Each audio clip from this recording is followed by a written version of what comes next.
Eu nunca planejei me tornar um monstro. Pelo menos não o tipo de monstro que os jornais descreveram com tanto prazer. Meu nome é Hawley Harvey Crippen, embora esse nome hoje pese mais do que qualquer cova que eu pudesse ter cavado.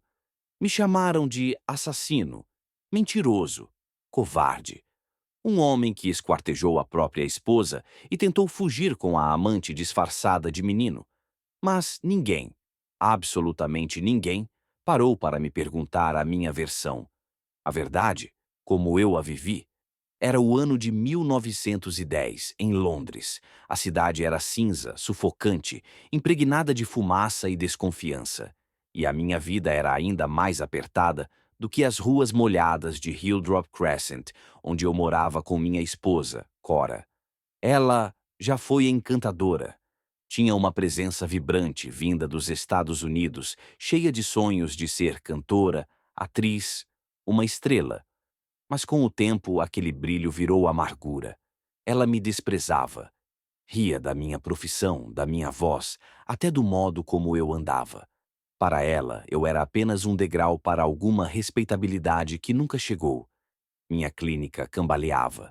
Eu atendia com remédios homeopáticos, discretamente. Nada nobre, nada escandaloso. E foi então que Ethel Leneve entrou na minha vida.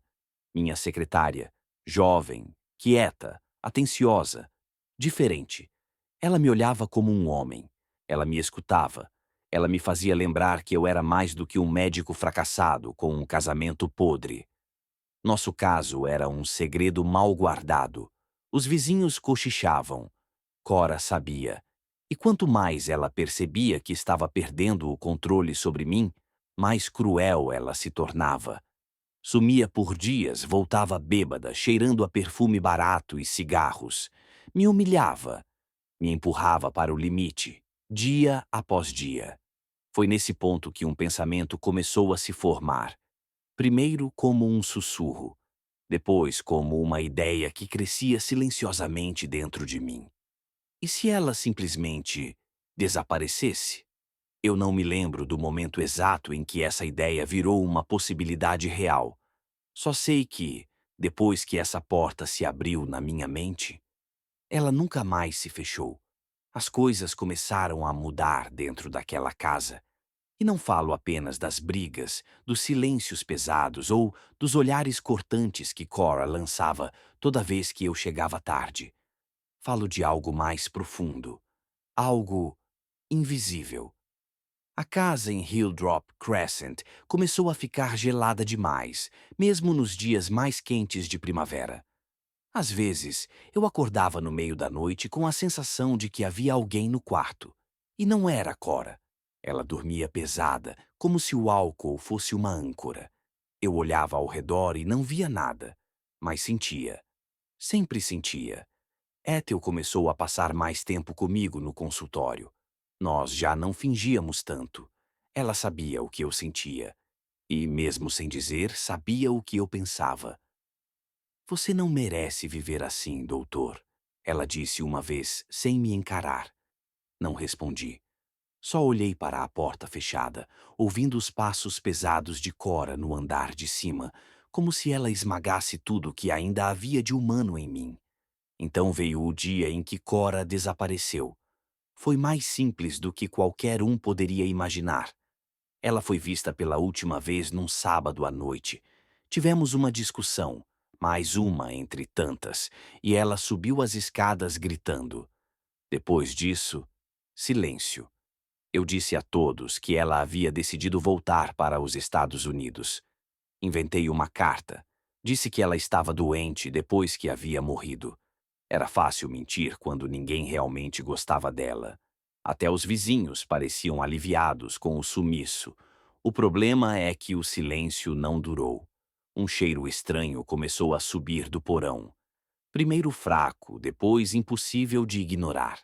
Misturava terra úmida, carne e algo que eu não sei nomear. Algo doente. Eu tentei disfarçar. Coloquei tapetes novos, queimei incenso, inventei que estávamos reformando. Mas havia algo ali embaixo, algo que não me deixava dormir. Ethel passou a usar algumas das joias de Cora. Um erro, eu sabia, mas ela dizia que era um símbolo de liberdade. Ela não vai precisar mais disso, vai? Disse uma vez, sorrindo. O sorriso dela tinha um brilho que eu não conhecia. Foi aí que os vizinhos começaram a falar, e os olhos da polícia começaram a nos seguir. Quando eles bateram a porta, meu coração quase parou, mas eu estava calmo, ou pelo menos fingia estar. O dia em que a polícia voltou foi o último em que respirei em paz. Eles vasculharam a casa com calma britânica, quase educada. Mas eu via nos olhos deles o julgamento. Sabiam o que procuravam e sabiam que iriam encontrar. Foi o detetive Dew quem desceu até o porão. Ele ficou lá embaixo por longos minutos, em silêncio. Eu ouvia os passos dele sobre a terra solta, o som abafado da pá cutucando o chão. Depois, um estalo. Um silêncio mais profundo. E então, ele subiu. Dr. Crippen, o senhor pode nos acompanhar? Foi só isso. O torso. Só o torso. Sem cabeça, sem mãos, sem pés. Incompleto. Mas suficiente. Disseram que era Cora. Mas como podiam saber? Não havia como identificar, não naquela época. Mesmo assim, bastou. Bastou para me crucificarem na imprensa, nas ruas, nas mentes. Eu me tornei o monstro perfeito. Marido traído, médico frio, assassino dissimulado. Ethel virou cúmplice, a jovem inocente manchada por meu toque. Eles adoraram cada detalhe. Venderam meus passos como espetáculo. Então, eu fugi. Comprei passagens para o Canadá, sob nomes falsos. Ethel se vestiu como um garoto. Meu filho, disseram os papéis. A bordo do SS Montrose, eu pensei que havíamos escapado, que finalmente poderíamos recomeçar. Nova terra, nova vida. Mas não há oceano largo o bastante quando a morte te persegue. O capitão desconfiou. Nos observou. Mandou uma mensagem telegráfica para Londres. Foi a primeira vez na história que um criminoso foi caçado por tecnologia sem fio. Quase poético. Uma invenção moderna a serviço de um crime arcaico. Quando desembarcamos, a polícia já nos esperava. Lembro do frio nos ossos quando me algemaram. Lembro do rosto de Ethel, assustada, mas tentando manter a pose. Eu não disse nada. O que havia para dizer? Durante o julgamento me sentaram como um espetáculo vivo. As pessoas lotavam as galerias só para me ver. O advogado da coroa pintou uma história linda e sangrenta. Disseram que eu droguei Cora, que a matei com escopolamina, que a desmembrei, que enterrei o corpo no porão como um animal.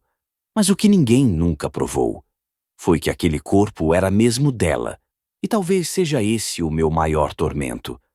Não o que eu fiz, ou deixei de fazer, mas a dúvida, o vazio, a pergunta que ainda ecoa, mesmo depois da forca. E se não era ela? Na noite anterior à minha execução, deixaram uma vela acesa na cela. O silêncio era absoluto. Nem mesmo os ratos ousavam fazer barulho. Acho que até eles sabiam o que me esperava ao amanhecer. Não consegui dormir. Passei a madrugada inteira revendo cada passo, cada decisão.